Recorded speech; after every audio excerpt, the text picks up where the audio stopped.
Doutor Leandro Teles, por sinal, muito bem-vindo sempre.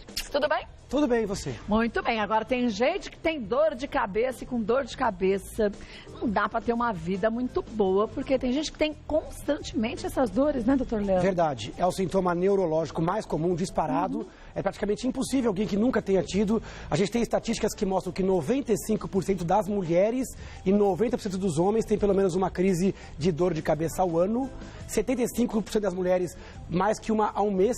Então, é um sintoma muito frequente. Difícil para o paciente e para o médico. Por quê? Porque pode não ser nada, alguma coisa do dia a dia, mas pode sinalizar doenças importantes. Então, é um sintoma que tem que ser muito bem avaliado pelo médico. E você tem que saber contar para o médico que tipo de dor de cabeça que você sente. A gente tem aqui mitos e verdades, até para você entender bem.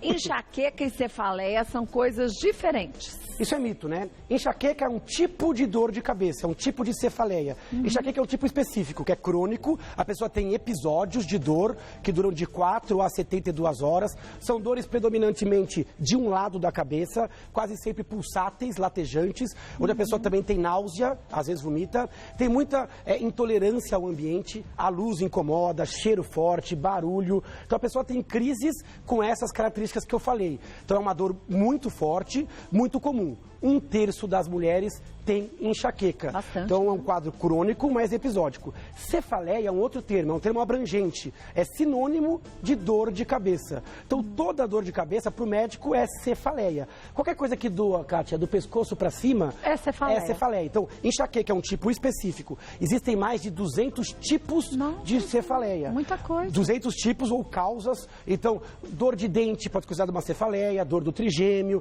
sinusopatia, até coisas graves. 1% das dores de cabeça podem sinalizar doenças graves, como aneurisma, tumores, trombose. Por isso é tão importante, às vezes, levar para o médico para ele fazer um bom exame físico e neurológico e, em casos selecionados, investigar. Vamos ver mais um mito ou verdade? Bora. Dores súbitas ou associadas à atividade física são eventos preocupantes. Verdade. Verdade, né? Então, a dor, a característica da dor é muito importante. Você falou, é importante falar para o médico quando dói, qual é o fator desencadeante, qual é o fator de melhora e piora, qual a intensidade, como ela começa. Quando você fala para o médico neurologista, a minha dor foi súbita, parecia uma pedrada, um trovão, ela já veio e atingiu uma intensidade alta em poucos segundos, veio como uma cacetada. Isso preocupa o médico, porque isso pode denotar um risco de um vaso que se rompeu, um sangramento, um aneurisma. As dores tipo enxaqueca e cefaleia tipo tensão muscular, que são as mais comuns, elas não são súbitas, elas são insidiosas. A dor começa e vai piorando. Ela vai latejando devagarzinho e de repente aumenta, Exatamente. Não vem forte de uma ela vez. Demora muitos minutos, até algumas horas para ficar forte. Aquela dor que te toma em poucos segundos, ela é uma dor mais preocupante. A mesma coisa vale para dores que surgem na atividade física, quando a pessoa está pegando peso, empurrando um móvel, e também durante a atividade sexual. Dor durante a atividade sexual, dor de cabeça, seja durante o sexo, seja na hora do orgasmo, na ejaculação no homem, ou no caso do orgasmo da mulher, são mais preocupantes, porque a pressão aumenta, existe risco de ruptura de alguns vasos. Então, se você em casa tem dores, quando pega peso, empurra móveis ou pega peso, ou atividade sexual, tem que realmente buscar ajuda médica com mais veemência. Não quer dizer que tenha uma doença, mas tem que investigar. Agora, tem gente que pode estar pensando, puxa, mas eu às vezes só subo escadas, não é um esforço tão forte, e me dá dor de cabeça. Em pequenos esforços isso pode acontecer também? Pode acontecer. Mesmo quem tem enxaqueca e cefaleia tensional, pode ter um pouco de intolerância ao exercício. Isso é diferente de uma dor que acontece na hora exata do exercício.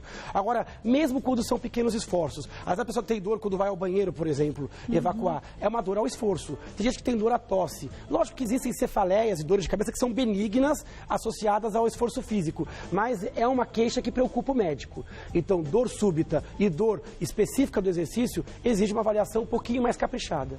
Dor de cabeça com febre pode significar uma meningite. Verdade. Do jeito que está colocado a frase, então pode ser meningite? Pode. A dor de cabeça comum, crônica, ela não acompanha febre nem sinais de infecção. Então, se você tem uma dor de cabeça que se acompanha de febre, dor no corpo, manchas pelo corpo, indisposição, tem que buscar o atendimento. Porque pode ser meningite ou até, lógico, outras infecções. A dengue, uma gripe, uma rinocinusite, uma diarreia. Então, quando a dor vem acompanhada de sintomas infecciosos, é bem possível que você não está diante de uma enxaqueca, nem uma cefaleia tensional. Deve ter alguma doença e aí a dor de cabeça ela é um sintoma e não a doença em si. Agora, a gente já falou sobre isso aqui no programa, meningite nem sempre dá dor de cabeça também, né? Nem sempre. A meningite, às vezes, dá pescoço rígido, dor na região do pescoço, mas é muito comum na meningite dor de cabeça, náuseas, indisposição e febre. Tem a forma mais leve, que é a forma viral, e tem a forma mais grave, que é a bacteriana, que aí o paciente piora muito rapidamente, pode surgir manchas no corpo e, nesse caso, configura uma emergência médica. Vamos ver mais um? Mito ou verdade? Dores na nuca são, na maioria das vezes, causadas por hipertensão arterial. Isso é um grande mito, Kátia. Na verdade, a hipertensão arterial, de modo geral, a hipertensão crônica, ela é assintomática. Quem dera a pressão subisse sempre e desse dor de cabeça, porque as pessoas tomariam mais cuidado. Na verdade, a hipertensão ela é assintomática. Por que surgiu esse mito? Porque muitas vezes a pessoa está com dor de cabeça, aí ela vai medir a pressão, porque já está com dor de cabeça, e percebe que a pressão está alta. Por quê? Porque a dor de cabeça aumenta a pressão. Quando você está incomodado, a pressão tende a aumentar. Ou porque a pessoa é hipertensa mesmo e ninguém mede a pressão porque está jogando baralho em casa. Não, porque está feliz, né? É porque está com algum sintoma. Né? Então, na verdade, a pressão para dar dor de cabeça só se for um pico muito, muito elevado, tipo 22 por 15. Aumentos discretos, 16 por 10, não costumam dar sintoma. Por isso tem que medir a pressão, mesmo sem ter sintoma, né? Principalmente se você já tem esse histórico na família e na sua vida. Então, isso é um grande mito. De modo geral, a dor de cabeça aumenta a pressão e não a alteração da pressão da dor de cabeça. O certo seria que a gente fizesse essa aferição, quem sabe que tem casos de hipertensos e muitos na família, várias vezes, né? Para poder saber em horários diferentes também como fica essa pressão arterial, né? Exatamente. Hoje em dia tem aparelhos que você pode ter em casa, tem a farmácia, toda consulta médica, é importante que o médico afira, meça a pressão. Se ele não mediu, pedir para medir, porque é sempre uma oportunidade de olhar alguma coisa que não dá sintoma. Vamos com umas perguntas para o Dr. Leandro Teles sobre dor de cabeça. Todo mundo tem muita dúvida, né? Vamos ver a primeira delas? Vamos lá. Letícia, tenho 37 anos e desde os 20 tenho crises de enxaqueca. No entanto, há cerca de 2 semanas estou tendo dores constantes que não melhoram com analgésicos. Minha visão parece mais nublada e tenho um pouco de enjoo. Será que é porque eu troquei o anticoncepcional recentemente? Nossa, que coisa. É uma descrição que é muito comum, né? A pessoa tem um histórico de enxaqueca, só que olha que coisa interessante, mudou o padrão. A dor era episódica, passou a ser constante. Respondia a analgésico, passou a não responder. Então, ela exige uma avaliação urgente, essa paciente. Agora, a gente que tem experiência já sabe que tem outros sinais de alarme. Primeiro, existe um sintoma neurológico, que ela descreveu ali no meio, que a visão parece mais turva. Se durante a dor a sua vista está embaçada, é mais um motivo para o neurologista avaliar. Outra coisa, ela citou 2 coisas nas entrelinhas. Primeiro, que ela fuma, está até parando de fumar. E segundo, que ela usa anticoncepcional. Mulher acima dos 35 anos que fuma e usa anticoncepcional, tem risco de trombose.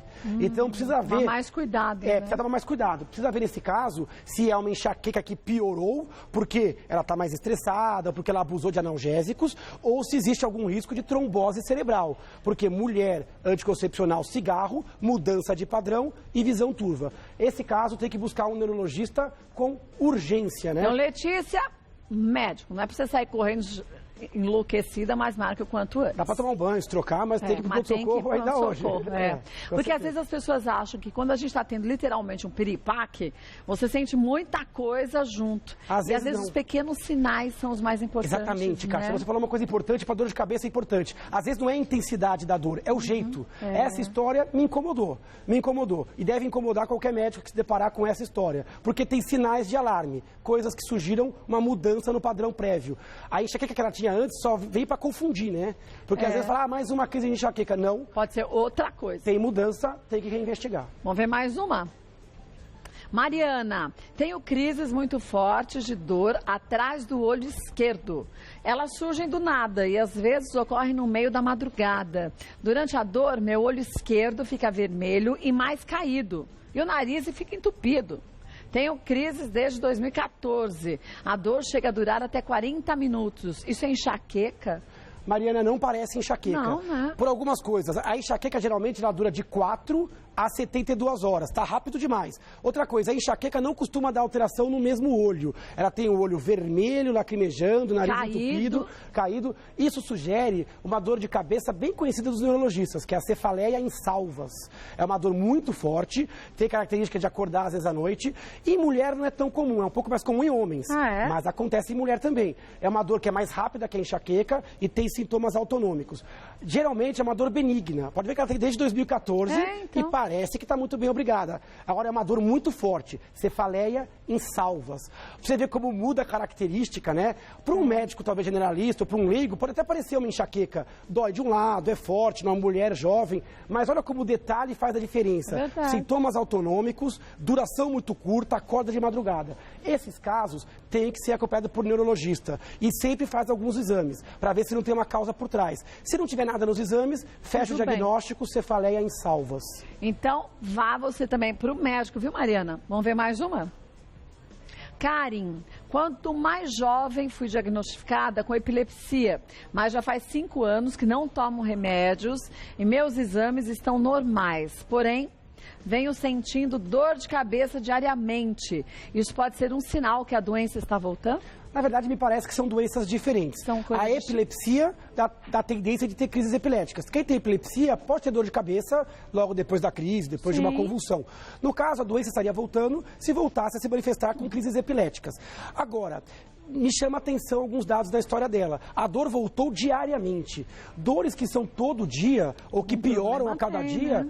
me traz uma preocupação, porque não é comum de uma enxaqueca ou de uma cefaleia tipo tensional doer todo santo dia. Então, a dor que preenche critério para cefaleia diária, aquela que dói mais que 15 dias no mês, mais que dia sim, dia não, ela exige uma avaliação. Pode ser uma outra doença e o médico vai poder avaliar que pé que está também a epilepsia. Por sorte, é o mesmo especialista que vai avaliar. O neurologista pode ver a dor de cabeça e já vai revisar, sem dúvidas, os exames da epilepsia. Mas existem vários tipos de epilepsia e algum desse tipo, a pessoa pode parar de tomar medicamento também? Existem formas de epilepsia que a pessoa se cura. Epilepsias benignas da infância, epilepsias tratadas por cirurgia, onde o foco é retirado. Então, não é toda a epilepsia que usa remédio para o resto da vida, não. Né? Existe uma boa parte que sim, mas alguns pacientes ficam sem crises por 2, 3 anos e por patologias benignas reversíveis. Aí o médico pode cogitar tirar o remédio e alguns podem se considerar curado. Olha, só lembrar, gente, que o espaço que a gente abre aqui de prestação de serviços é extremamente importante, porque é com ele que a gente tem aqueles principais alertas da saúde da gente. Quer dizer, o que parece ser algo leve pode ser algo complexo, como a gente viu alguns exemplos aqui. Agora, sentiu dor de cabeça persistente ou qualquer outra dor, sentiu que algo está diferente no seu corpo, busque um médico, é só ele que vai poder fazer o diagnóstico certinho. Não é porque você ouviu um caso parecido com o que você sente que você já se faz um diagnóstico, né? Perfeito. Tem que ter atenção, vigilância e levar para um profissional habilitado. Porque às vezes é um detalhe. E o médico, obviamente, é mais habilitado para poder fazer o melhor diagnóstico. É o único habilitado para isso. Não tem...